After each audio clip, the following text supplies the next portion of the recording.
G'day folks, welcome back to another update for natural gas. Now we've broken through a resistance we had previously, just slightly, so just be aware we might see a bit of a pullback, but at the moment still somewhat bullish, and we'll include some back testing for you. Going further, make sure you hit that like and subscribe button to support the channel and reference the +1 videos for a deeper dive into some of the trading strategies we use in today's video. In terms of the outlook, the global natural gas market is returning to growth after supply shocks of 22 and 23 years, with demand rising strongly in 2024, thanks to emerging markets, but growth slowed markedly in the first half of 2025 as Asia pulled back amid high LNG prices and weaker economic conditions. On the supply side, Europe's pipeline imports from Russia have plunged, pushing a strong surge in LNG imports and leaving inventories well below prior year levels. This tightening has pushed prices materially higher. Meanwhile, geopolitical risks remain front and centre. Conflicts in Eastern Europe and the Middle East, threats to transit routes, and trade disruptions continue to pose upside risks to gas prices despite a more stable backdrop. So first, looking at natural gas on the weekly chart, the prices are above the moving averages, and so is the CCI, giving us a bullish momentum. No divergence currently in play on the weekly. Looking at the daily chart, bullish momentum again, CCI and prices above the moving averages, and it's broken through that resistance. And again, there's no divergence, and in fact that CCI is higher than that, so that's no longer a bearish divergence. And if we look at the 1 hour chart, now this one, again, the prices are still above the moving averages, but notice the moving average band is starting to turn. The CCI is already broken to the downside, and we've also got a bearish divergence. Lower highs on the CCI versus higher highs on the price. And if the price continued to withdraw from where it is at the moment, we draw a Fibonacci from that high down to that significant low. We take it back to the low before that divergence started. You can see there it's already hit the minimum retrace level, and that was at 23.38%. That's a minimum, and it sort of fluctuated in that range for a couple of hours and then it bounced.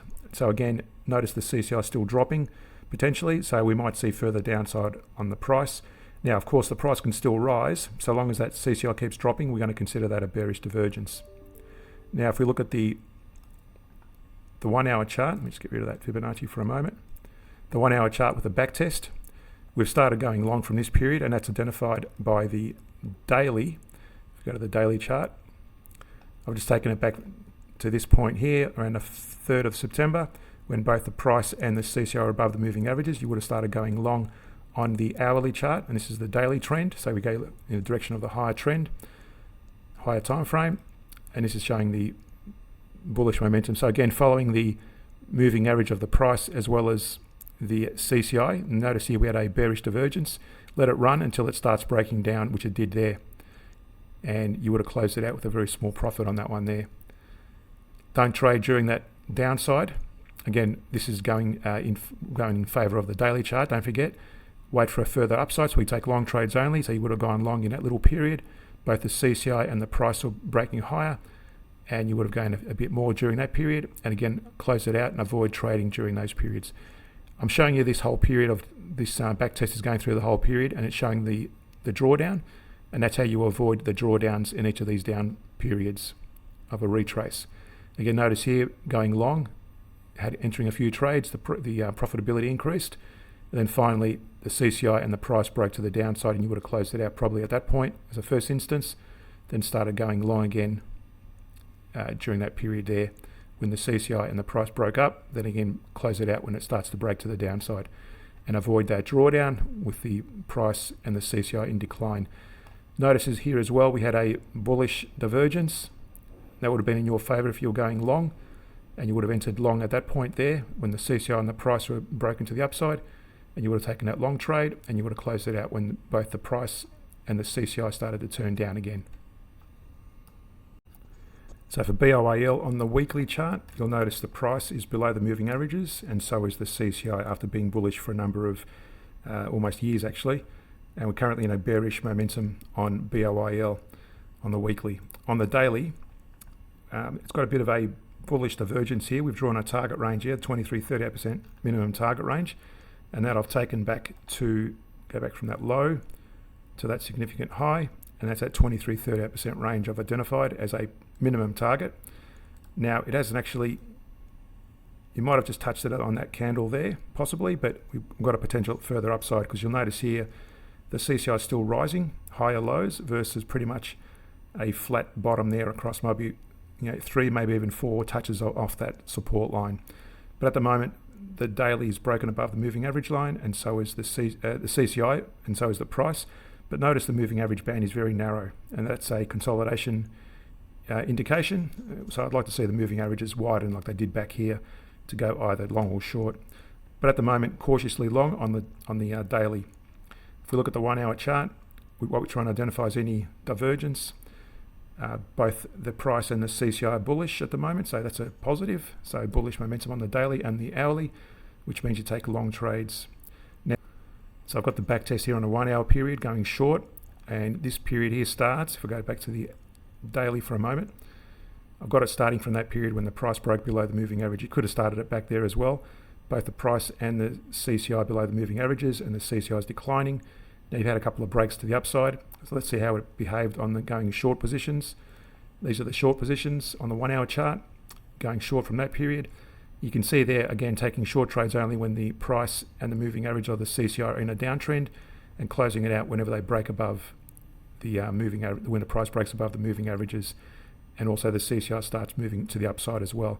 Again, taking further short positions. And that way, you'll notice here during that upswing, you would have avoided that drawdown. Again, going short, maybe let it run, possibly. Very small lift to the upside there. Let it run, let it run. Then notice here we had a bullish divergence. That was the first indication at that point. You could have possibly closed it out there, and the trades weren't open at that point. Again, let it go short, and closing it out when you see both the price and the CCI turning up. Again, avoiding that little drawdown there. And at the moment, you would have closed it out at the very latest at that point there when the price and the CCI were in an upswing. At that point, no positions open anyway. Looking at KOLD on the weekly first off, the price is just above the moving average band going long. However, notice the CCI is already broken to the downside.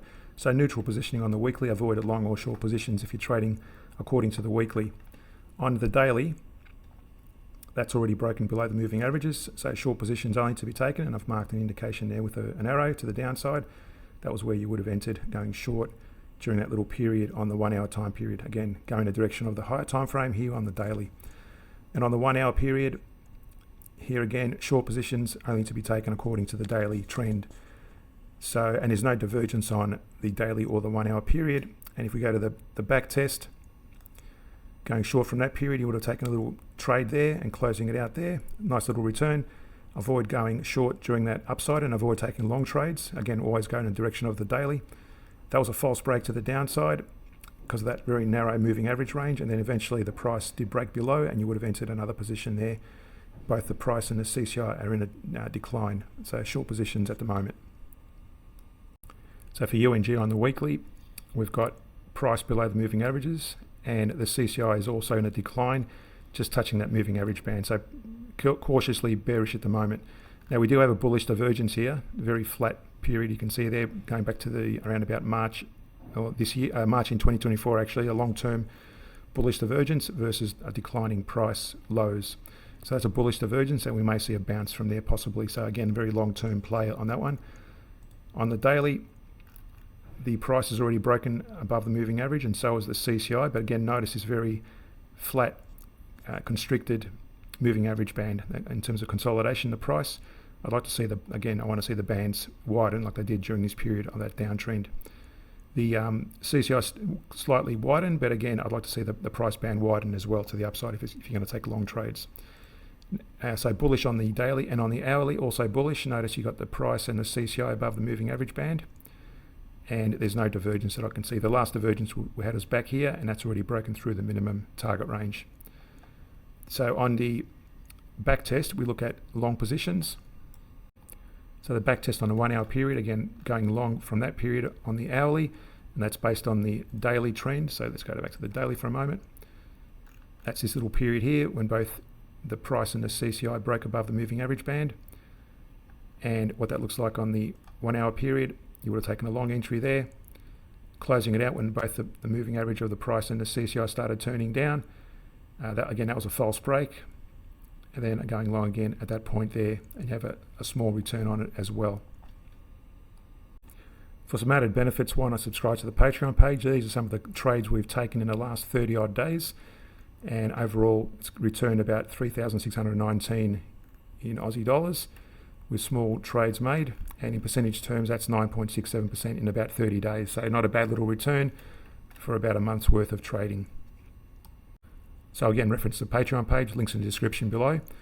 Hit that like and subscribe button. Thanks for watching, and see you in our next update.